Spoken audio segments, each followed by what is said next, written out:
পাকুন্দিয়া উপজেলায় শাহ মোহাম্মদ মসজিদ এবং বালাখানা।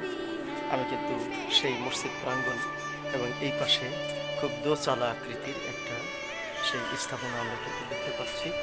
সুপ্রিয় দর্শক, মুসলিম স্থাপত্যের অনন্য নিদর্শন এই মসজিদটি শাহ মাহমুদ নামের একজন ব্যবসায়ী 1880 খ্রিস্টাব্দে প্রতিষ্ঠা করেন।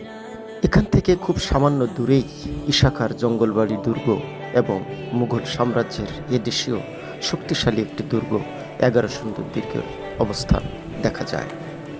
এই শাহ মাহমুদ মসজিদের 1 কিলোমিটার দূরেই রয়েছে শাহ মাহমুদের ভাই শেখ সাদি কর্তৃক নির্মিত সাদি মসজিদের অবস্থান। বাংলায় বারুভিয়া এবং তৎপরবর্তী মুঘল শাসনামলে এ অঞ্চল যে একটি সমৃদ্ধ অঞ্চল ছিল তা একটু ঘোরাঘুরি করলেই বোঝা যায়।